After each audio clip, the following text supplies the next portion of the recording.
Hey, good morning and thank you for joining us. I'm Brandon, Denise Middleton on this Friday. Oh yeah, TGIF. You finally get some rest. You get some rest this weekend. I know. Well, a little. You know, I've got kids, so this is not the easiest shift to do whenever you work evenings, and then you're trying to make that drastic turnaround. I know, but you know what I love about the mornings? I have the whole day ahead of me. I mean, getting off and I was thinking get to maybe do it was something. the free food that we had this morning. From oh yeah, Community Bakery. It was so good. Right. Yeah, Tom ate most of it though. All right, we're moving along now. Let's take a look at your fourth. No, not most of it, but that little sausage roll. Just the really good stuff that we really wanted. You know what would be good? To send Craig O'Neill up to Cave City, Arkansas. Hey, why not? Yeah, they've got their watermelon festival happening this weekend, and I happen to know. All right, Tom, thank you. 3 Arkansas State University students found alive near Blowing Cave in the northern part of the state. This one day after disappearing while on a spelunking trip. Casey Sherwood and 2 international students from Japan were reported missing Wednesday night. Sherwood was leading the other 2 students on a trip in Independence County. The trio was found safe and a medical team checked them for any possible injuries. Sherwood, who lives in Jonesboro, is a senior. Funeral arrangements are set for fallen Sebastian County Deputy Bill Cooper. You know, it hurts. It hits you in your heart, whether it's here, there, or anywhere else around this nation. Corporal Cooper died Wednesday after he and another officer were shot during what the sheriff is calling an ambush. Members of the Little Rock Police Department were there as Cooper's body was taken to the state crime lab. They also plan to attend his funeral next Tuesday at the Community Bible Church in Fort Smith. Governor Asa Hutchinson has ordered flags across the state to remain at half-staff until after Cooper's burial.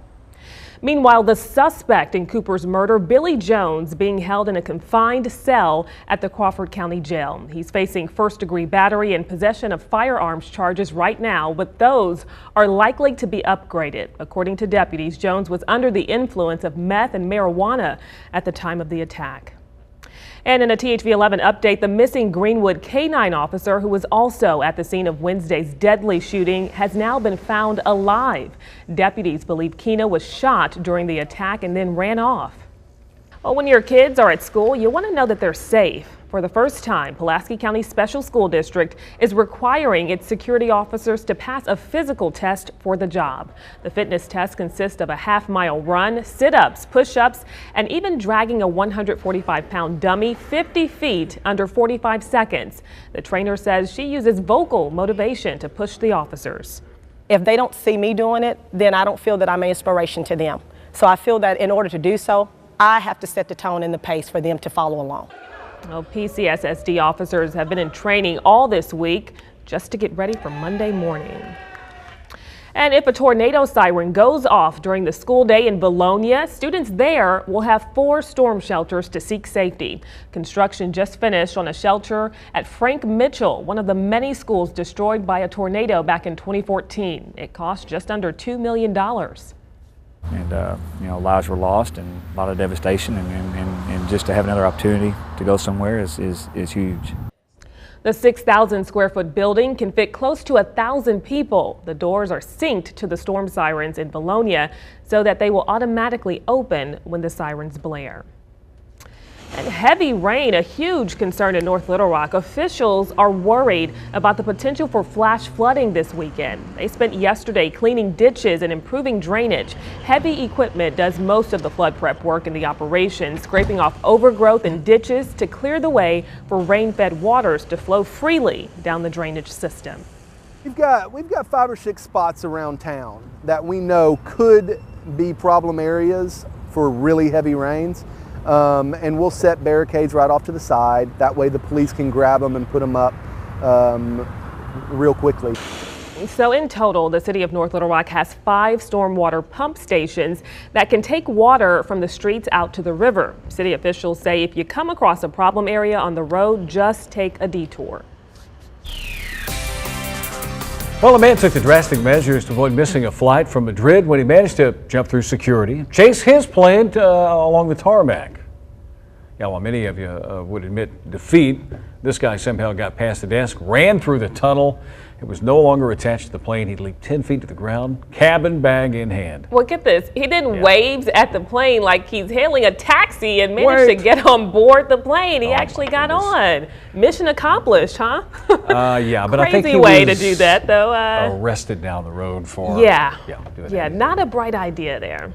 All right, well, still ahead, history was made last night at the 2016 Summer Olympics. The first African-American woman won gold in swimming. Plus, Michael Phelps broke a record. If you missed it, we'll have a recap coming up. Plus, it's a brain and body workout that uses drumsticks to help people of all ages and physical abilities. Details on this new exercise that has a pretty unique rhythm. Might be needing some indoor exercise after today. A lot of rain headed our way. We'll detail your forecast after this.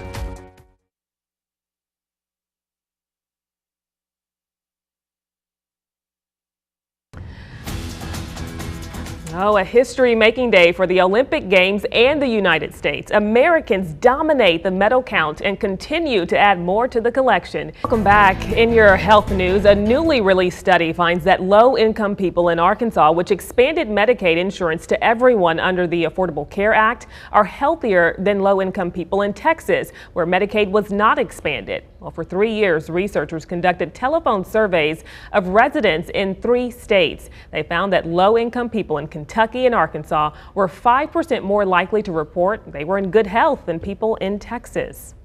And staying physically fit can be a challenge for many of us, but what if you could stay active and healthy using only a pair of drumsticks and an exercise ball? Sounds pretty neat, huh? Well, Mark Albert explains from Bel Air, Maryland. Oh, that looks fun. Drums Alive classes can be found in many cities around the country. There's even a class in Van Buren. All right, well, we are still a few months away from the 2016 Komen, Arkansas Race for the Cure, but we already know this year's theme and goal. Picture the finish line is the theme. Arkansas Race for the Cure hopes to raise $1.4 million at various events to provide services to women across the state. Organizers want you to take a photo of something that shows how breast cancer affects lives. You can share those photos on Instagram by tagging Komen, Arkansas in the post and using the hashtag Picture the Finish Line. All right, well, let's take a look at the new movies in theaters. She's played good singers in a couple of films, but now Oscar winner Meryl Streep portrays Florence Foster Jenkins, a socialite who doesn't know she can't carry a tune. This is based on the true story of a woman in the 1940s who launches a singing career despite her lack of talent. Hugh Grant co-stars as her manager. Most critics didn't seem too thrilled about this one, though. And it may look cute because it's animated, but do not take your kids to see Sausage Party. It's an R-rated comedy about hot dogs and other foods that don't realize what awaits them when they get picked up at the grocery store. You'll hear the voices of Seth Rogen, Kristen Wiig, and many others, and don't say you weren't warned. Now, the new movie you can take kids to is called Pete's Dragon. We can all take them there. It's a live-action remake of a 1977 animated Disney film. Pete is an orphan who finds a dragon in the forest of the Pacific Northwest. Pete ends up living in the forest with his new friend until they are discovered by the civilized world. Many critics are very pleased with this one. And today, one of Arkansas's oldest theaters is reopening to the public and throwing a party to celebrate. Owners of the Melba Theater in Batesville will lay out the red carpet, inviting everyone to come out dressed in their best Hollywood-style attire. Attendees will get to watch The Wizard of Oz shown on the new digital projector, and doors open at 6. Tickets are $50. All right, Tom Brandon will have another check of your forecast when we return. Keep it here.